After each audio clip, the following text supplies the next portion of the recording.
days ago, something that does not happen often where I live happened. It rained. And so I stuck my mic outside for a little while and recorded the rain. And now I am reading poetry to layer over the rain. So I've got, I believe, 8 poems to read to you. Anyway, before I get started, let me mention that last week I did a collaboration on Springbok ASMR's channel. If you are not a subscriber to Springbok ASMR, I suggest you go check it out. I will put the link in the description. Anyway, let's get started.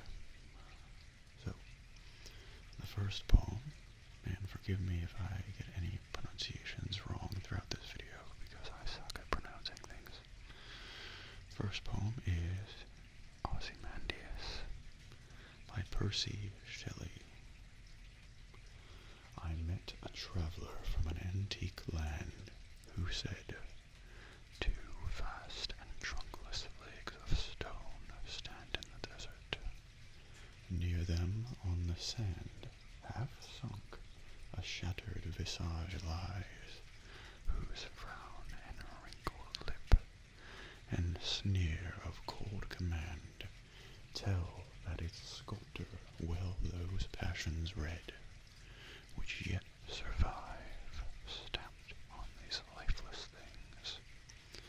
The hand that mocked them, and the heart that fed. And on the pedestal these words appear, my name is Ozymandias, King of Kings. Look on my works, ye mighty, and despair. Nothing beside remains, round the decay of that colossal wreck, boundless and bare, the lone and level sands stretch far away."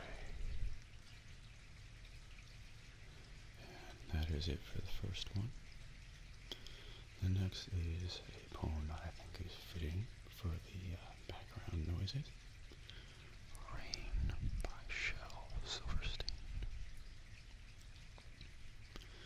I opened my eyes and looked up at the rain, and it dripped in my head and flowed into my brain. And all I hear as I lie in my bed is the slishety slosh of the rain in my head. I step very softly. I walk very slow. I can't do a handstand. I might overflow.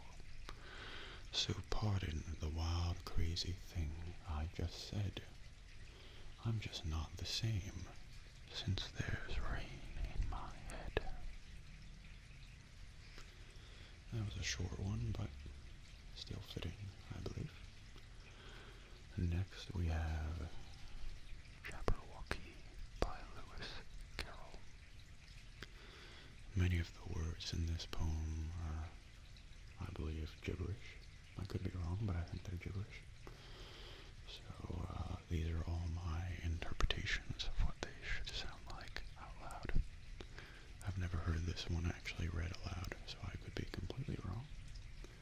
But here we go.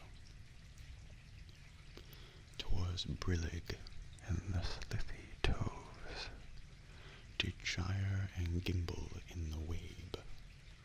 All mimsy were the borogoves, and the moom wraths outgrabe. Beware the Jabberwock, my son, the jaws that bite, the claws that catch. Beware the jub-jub bird, and shun the frumious bandersnatch. He took his vorpal sword in hand. Long time the minksome foe he sought. So rested he by the tum-tum tree,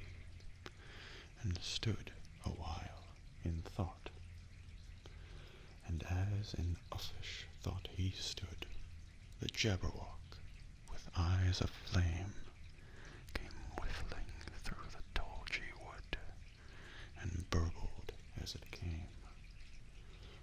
1, 2, 1, 2, and through the vorpal blade went snicker-snack. He lifted dead, and with its head he went convolumping back. And hast thou slain the Jabberwock? Come to my arms, my beamish boy. Oh, frabjous day, callooh, callay. He chortled in his joy. And next we have one that may be familiar if you've seen the movie Interstellar. Do Not Go Gentle Into That Good Night by Dylan Thomas. Do not go gentle into that good night. Old age should burn and rave at close of day. Rage, rage against the dying of the light. Though wise men at their end know dark is right, because their words had forked no lightning, they do not go gentle into that good night.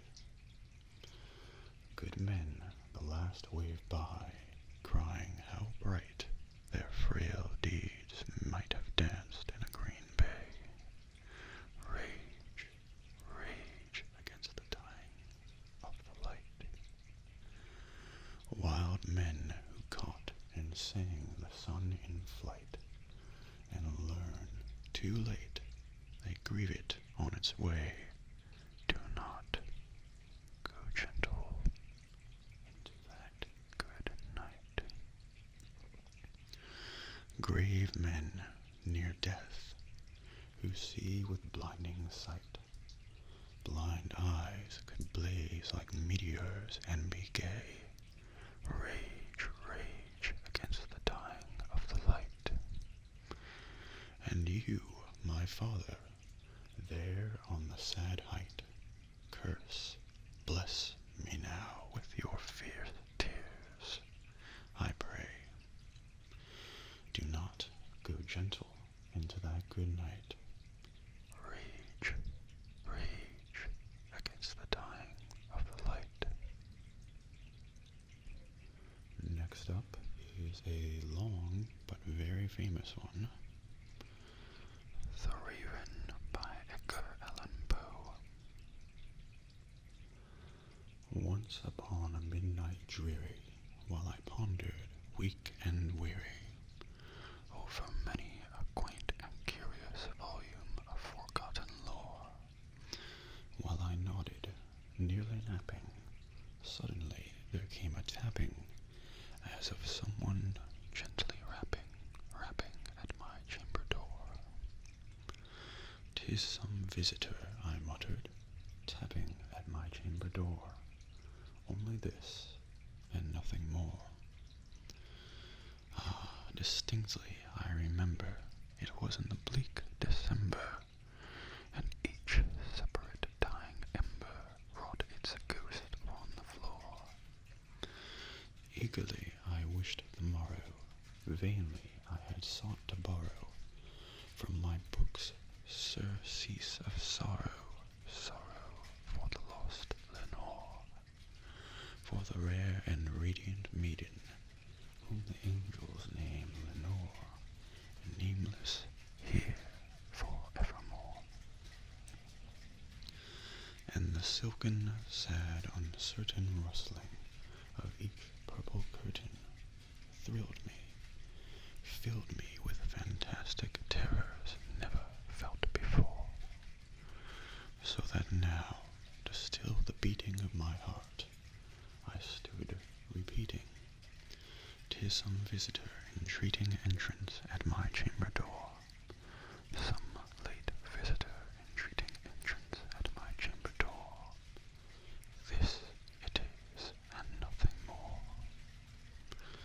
Presently my soul grew stronger, hesitating then no longer. "Sir," said I, or madam, truly your forgiveness I implore. But the fact is, I was napping, and so gently you came rapping, and so faintly you came tapping, tapping at my chamber door, that I scarce was sure I heard you. Here I opened wide the door, darkness there, and nothing more. Deep into that darkness peering, long I stood there wondering, fearing, doubting, dreaming dreams no mortal ever dared to dream before.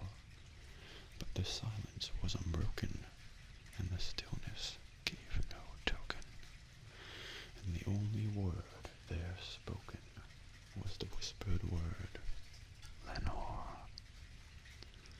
This I whispered, and an echo murmured back the word, Lenore. Merely this, and nothing more. Back into the chamber turning, all my soul within me burning. Soon again I heard a tapping, somewhat louder than before. Surely, said I, surely that is something at my window lattice. Let me see then what there is, and this mystery explore. Let my heart be still a moment, and this mystery explore. 'Tis the wind, and nothing more.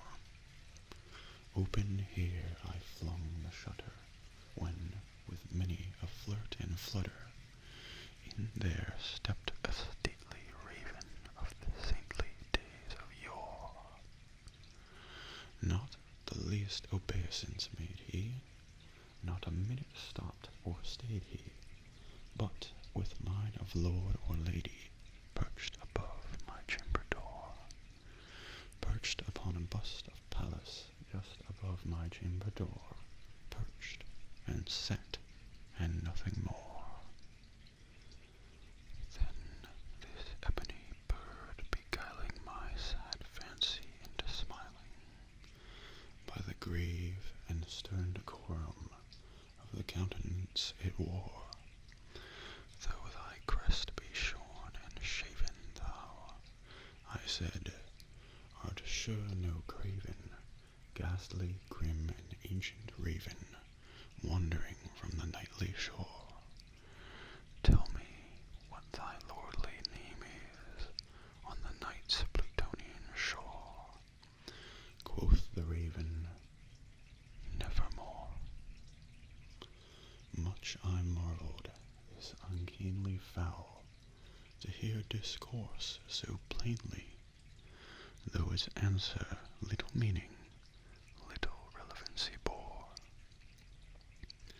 For we cannot help agreeing that no living human being ever yet was blessed with seeing bird above his chamber door, bird or beast upon the sculptured bust above his chamber door, with such name as Nevermore. But the raven, sitting lonely on the placid bust, spoke only that one word, as if his soul in that one word he did outpour, nothing further than he uttered, not a feather than he fluttered, till I scarcely more than muttered, other friends have flown before, on the morrow he will leave me, as my hopes have flown before. Then the bird said, Nevermore. Startled at the stillness broken by reply so aptly spoken, doubtless, said I, what it utters is its only stock and store, caught from some unhappy master, whom unmerciful disaster followed fast and followed faster, till his songs one burden bore, till the dirges of his hope that melancholy burden bore, of never, nevermore. But the raven, still beguiling all my fancy into smiling, straight I wheeled a cushioned seat in front of bird and bust and door. Then upon the velvet sinking, I betook myself to linking fancy unto fancy, thinking what this ominous bird of yore, what this grim, ungainly, ghastly, gaunt, and ominous bird of yore meant in croaking nevermore.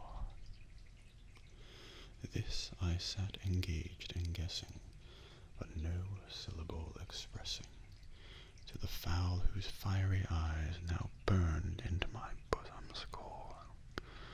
This and more I sat divining, with my head at ease reclining on the cushion's velvet lining that the lamplight gloated over, but whose velvet violet lining with the lamplight gloating over she shall press, nevermore. Then, methought, the air grew denser, perfumed from an unseen censer, swung by seraphim whose footfalls tinkled on the tufted floor. Wretch, I cried, thy God hath lent thee, by these angels he hath sent thee, respite, respite, and nepenthe from thy memories of Lenore. Quaff, oh quaff this kind nepenthe, and forget this lost Lenore. Quoth the raven, nevermore. Prophet, said I, thing of evil, prophet still, if bird or devil, whether tempter sent, or whether tempest tossed thee here ashore. Desolate, yet all undaunted, on this desert land enchanted, on this home by horror haunted, tell me truly, I implore, is there balm in Gilead? Tell me, I implore. Quoth the raven, nevermore. Prophet, said I, thing of evil, prophet still, if bird or devil, by that heaven that bends above us, by that God we both adore, tell this soul with sorrow laden, if, within the distant Eden, it shall clasp a sainted maiden, whom the angels name Lenore. Clasp a rare and radiant maiden, whom the angels name Lenore. Quoth the raven, nevermore. Be that word our sign of parting, bird or fiend, I shrieked, upstarting. Get thee back into the tempest and the night's Plutonian shore. Leave no black plume as a token of that lie thy soul hath spoken.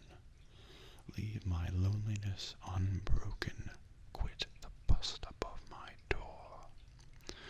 Take thy beak from out my heart, and take thy form from off my door. Quoth the raven, nevermore. And the raven, never flitting, still is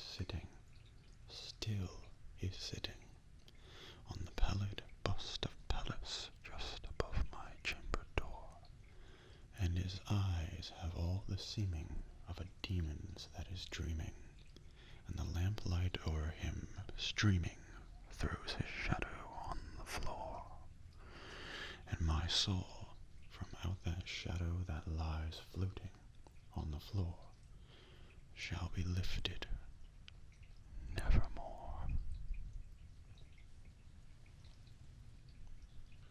And that is the end of The Raven.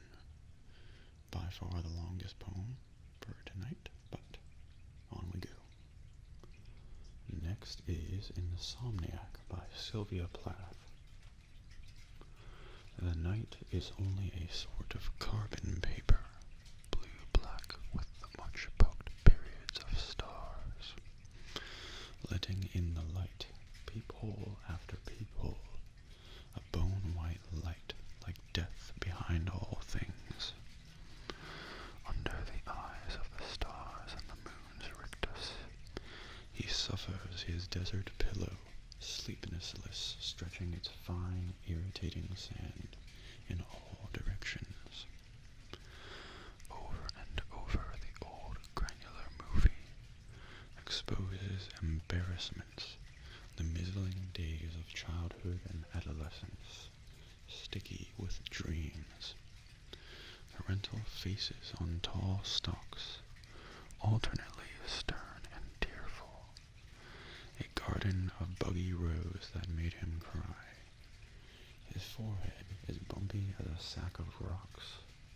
Memories jostle each other for face room like obsolete film stars. He is immune to pills, red, purple, blue. How they lit the tedium of the protracted evening. Those sugary planets whose influence won for him a life baptized in no life for a while, and the sweet, drugged waking of a forgetful baby. Now the pills are worn out and silly like classical gods. Their poppy, sleepy colors do him no good. His head is a little interior of gray mirrors. Each gesture flees immediately down an alley of diminishing perspectives, and its significance drains like water out the hole at the far end. He lives without privacy in a lidless room, the bald slots of his eyes stiffened wide open on the incessant heat-lightning flicker of situations. Night long, in the granite yard, invisible cats have been howling like women or damaged instruments. Already he can feel daylight, his white disease, creeping up with her hat full of trivial repetitions. The city is a map of cheerful twitters now, and everywhere people, eyes mica silver and blank, are riding to work in rows as if recently brainwashed. And that's the end of that one. Next we have If by Rudyard Kipling. If you can keep your head when all about you are losing theirs and blaming it on you. If you can trust yourself when all men doubt you, but make allowance for their doubting too. If you can wait and not be tired by waiting, or being lied about, don't deal in lies, or being hated, don't give way to hating, and yet don't look too good, nor talk too wise. If you can dream and not make dreams your master, if you can think and not make thoughts your aim, if you can meet with triumph and disaster, and treat those two impostors just the same, if you can bear to hear the truth you've spoken, twisted by knaves to make a trap for fools, or watch the things you gave your life to, broken, and stoop and build 'em up with worn-out tools. If you can make one heap of all your winnings, and risk it on one turn of pitch and toss, and lose and start again at your beginnings, and never breathe a word about your loss. If you can force your heart and nerve and sinew to serve your turn long after they are gone, and so hold on when there is nothing in you except the will which says to them, hold on. If you can talk with crowds and keep your virtue, or walk with kings nor lose the common touch, if neither foes nor loving friends can hurt you, if all men count with you but none too much, if you can fill the unforgiving minute with 60 seconds worth of distance run, yours is the earth and everything that's in it, and which is more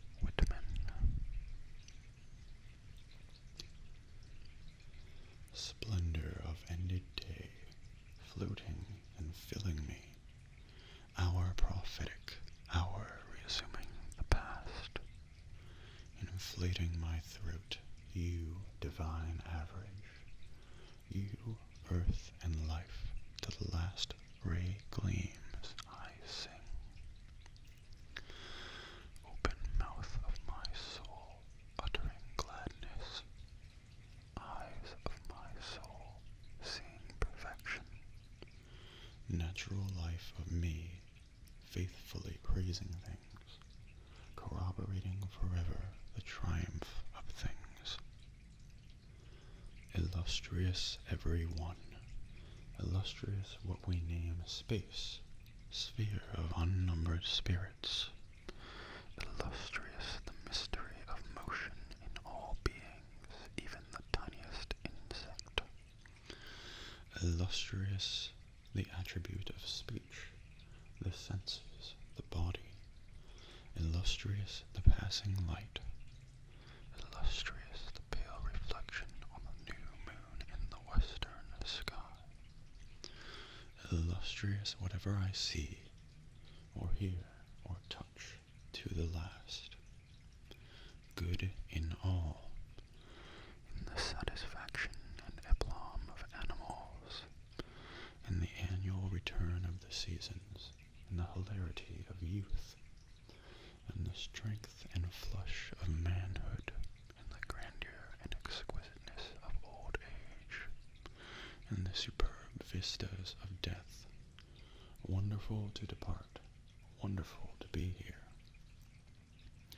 The heart to jet the all alike and innocent blood, to breathe the air, how delicious, to speak, to walk, to seethe something by the hand, to prepare for sleep, for bed, to look on my rose-colored flesh, to be conscious of my body, so satisfied, so large, to be this incredible God I am, to have gone forth among other gods, these men and women I love.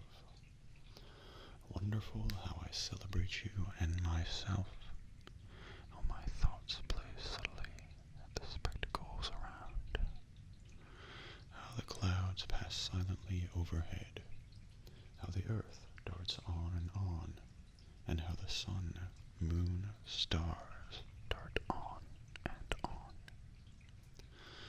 how the water sports and sings, surely it is alive, how the trees rise and stand up with strong trunks, with branches and leaves. Surely there is something more in each of the trees, some living soul. Oh, amazement of things, even the least particle. Oh, spirituality of things.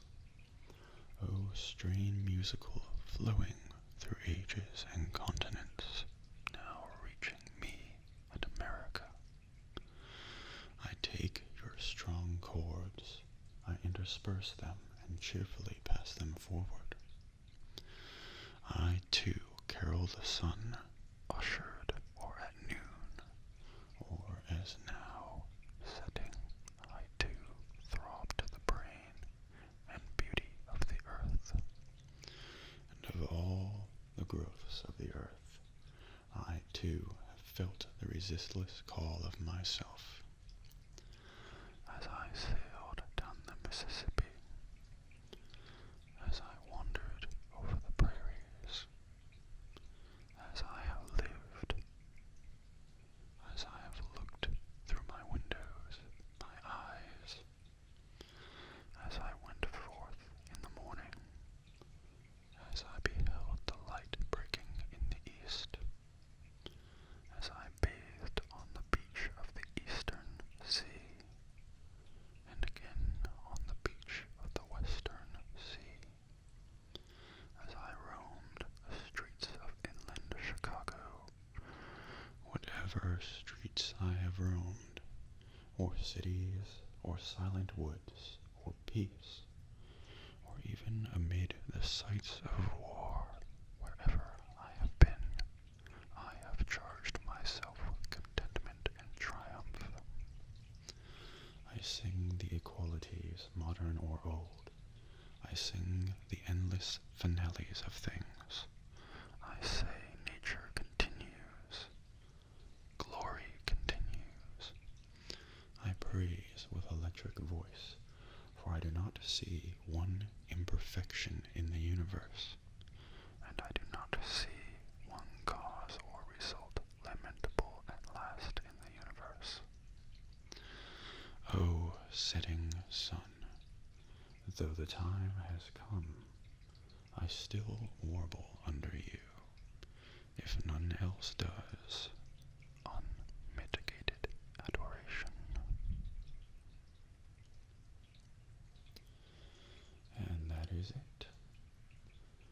So I hope you enjoyed that, and maybe you're even asleep right now. But if you're not, and you can still hear me, I would like to thank you for watching, and I will see you next time, hopefully soon, with another video.